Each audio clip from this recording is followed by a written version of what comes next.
Assalamualaikum warahmatullahi wabarakatuh.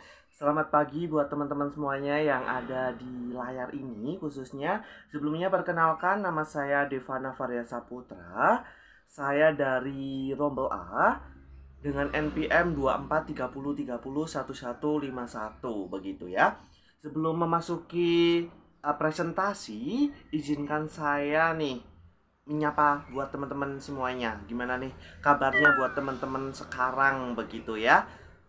Wow, sangat luar biasa begitu. Tentunya pada presentasi kali ini kita akan belajar bersama mengenai berbicara dan keterampilan berbicara. Tentunya teman-teman di sini diajarkan untuk menampilkan kepedean teman-teman, yaitu berbicara di depan umum begitu ya. Berbicara dan keterampilan berbicara itu ada tipsnya juga. Yang pertama kita akan membahas terkait berbicara terlebih dahulu. Berbicara itu adalah kemampuan dasar untuk menyampaikan pikiran, perasaan, ide atau informasi kepada orang lain secara lisan begitu ya. Ini melibatkan penggunaan suara, kata-kata, dan struktur bahasa yang sesuai untuk menyampaikan pesan dengan jelas dan efektif. Tentunya teman-teman, misalnya nih kita kepada orang lain, entah itu kepada orang tua, kepada anak-anak atau remaja, itu juga bisa dianggap sebagai berbicara. Soalnya berbicara sendiri itu disampaikan secara lisan begitu. Dari sini teman-teman jadi tahu begitu ya, kalau kita berbicara langsung atau lisan itu termasuk juga berbicara. Misalnya kita berbicara jarak jauh menggunakan video call atau teleponan begitu, itu termasuk juga berbicara begitu. Yang selanjutnya adalah keterampilan berbicara. Keterampilan berbicara adalah kemampuan yang lebih kompleks dari sekadar berbicara. Ini juga mencakup berbagai aspek nih teman-teman. Misalnya nih, mulai dari kemampuan menyusun kalimat, memilih kata yang tepat, hingga menyampaikan pesan secara persuasif dan menarik. Wow, tentunya berbicara ini sangat banyak sekali begitu ya tips keterampilan berbicara begitu. Mulai dari menyusun kalimat. Misalnya nih, kita akan berbicara di hadapan orang umum, orang banyak begitu. Kita harus bisa menyusun kalimat di pikiran kita begitu supaya tertata dan bahasanya tuh baku begitu. Bahasa baku gitu teman-teman. Jadi kita bisa tahu bagaimana kita berbicara kepada orang yang lebih tua, itu juga bisa menghargailah intinya kayak gitu. Beda lagi kalau kita berbicara kepada teman-teman begitu ya, itu juga termasuk berbicara, tetapi bahasanya lebih santai begitu. Yang selanjutnya ini ada prinsip wajib dalam berbicara. Yang selanjutnya, prinsip wajib berbicara itu berkaitan dengan aturan dasar yang perlu diperhatikan dalam komunikasi verbal untuk memastikan pembicaraan berjalan efektif, jelas dan sesuai dengan etika komunikasi. Jadi, pada prinsip wajib berbicara itu kan yang pertama efektif dulu ya. Kita mau bahas apa sih? Kita mau berbicara membahas apa terhadap lawan bicara kita begitu. Itu kita juga harus jelas menyampaikannya. Jangan nyelenong ini itu, kesana kemari, itu jangan ya teman-teman. Lalu sesuai dengan etika komunikasi. Misalnya ya kembali lagi yang tadi aku ucapkan di awal, itu misalkan kita berbicara kepada orang yang lebih tua, itu kita harus lebih sopan lagi begitu ya. Dan ketika kita berbicara kepada teman-teman, itu juga harus tahu mana yang formal, mana yang non formal begitu. Mungkin yang selanjutnya ada berikut adalah beberapa prinsip nih mengenai wajib dalam berbicara. Itu pada poin 1 itu kejelasan ya. Yaitu saat berbicara penting untuk menyampaikan pesan dengan jelas sehingga mudah dipahami oleh pendengar. Hindari penggunaan kata-kata yang ambigu atau bertele-tele. Ini poin utama ini yang paling penting dalam berbicara di hadapan orang-orang banyak begitu ya.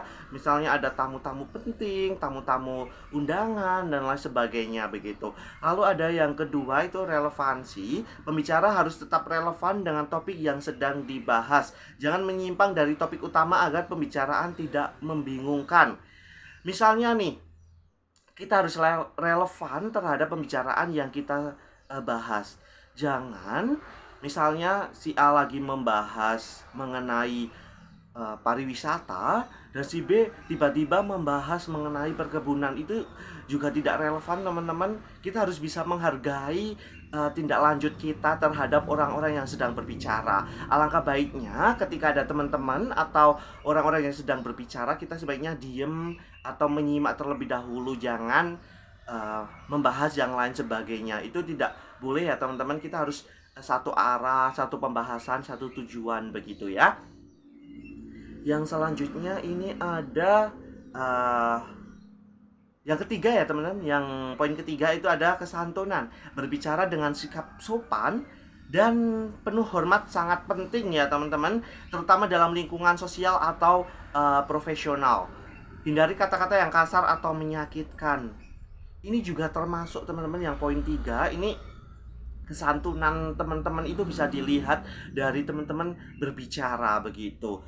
Mungkin ada beberapa orang yang mengatakan ini pembicaraan yang santai. Jadi teman-teman walaupun santai, teman-teman bisa sopan santun lah intinya kepada orang yang sedang berbicara begitu. Yang keempat itu kejujuran. Dalam berbicara, itu penting untuk mengatakan hal yang benar dan jujur.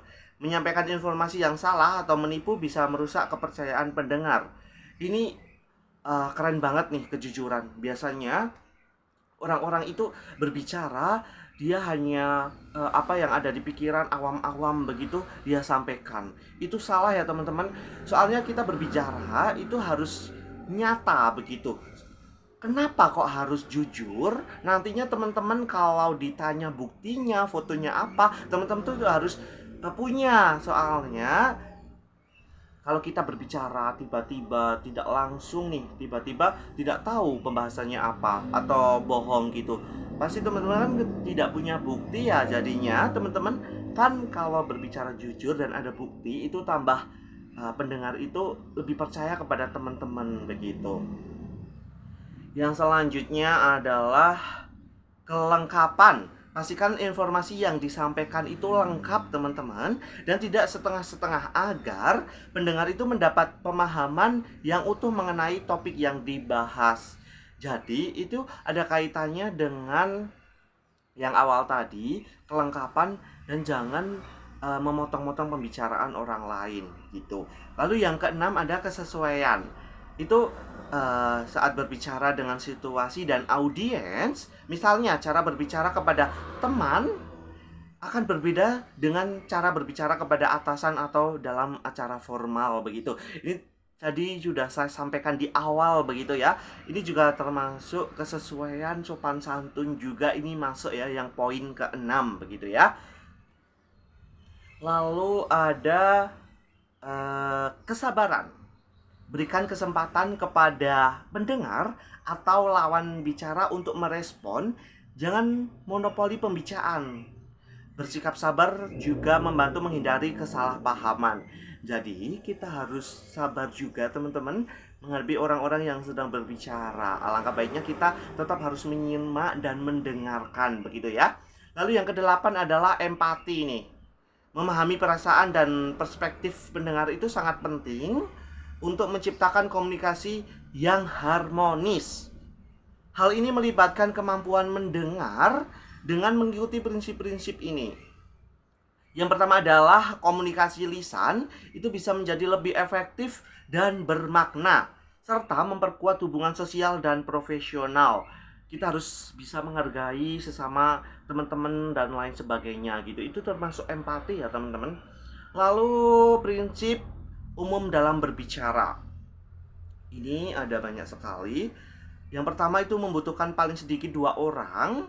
Kalau misalkan kita berbicara sendiri di hadapan tembok, itu namanya bukan berbicara, tapi itu lagi monolog begitu ya. Yang kedua itu mempergunakan suatu sandi linguistik yang dipahami bersama. Lalu yang ketiga, menerima atau mengakui suatu daerah referensi umum. Lalu yang keempat, itu merupakan suatu pertukaran antar partisipan, begitu ya. Lanjut, ini yang keenam. Yang kelima, mohon maaf, menghubungkan setiap pembicara dengan yang lainnya. Lalu yang keenam itu ada berhubungan atau berkaitan dengan masa kini. Yang tujuh, hanya melibatkan aparat atau perlengkapan yang berhubungan dengan suara atau bunyi bahasa dan pendengarnya. Lalu yang kedelapan itu secara tidak pandang bulu menghadapi serta memperlakukan apa yang nyata dan apa yang diterima sebagai dalil. Begitu ya. Oh iya teman-teman, materinya sudah habis. Mungkin dari aku cukup sekian. Apabila ada salah kata atau perbuatan, mohon dimaafkan ya teman-teman. Mungkin kalau misalkan ada sesi diskusi, teman-teman bisa ditanyakan ke kolom komentar begitu ya. Dari aku cukup. Aku akhiri. Wassalamualaikum warahmatullahi wabarakatuh. Sampai jumpa di video minggu depan.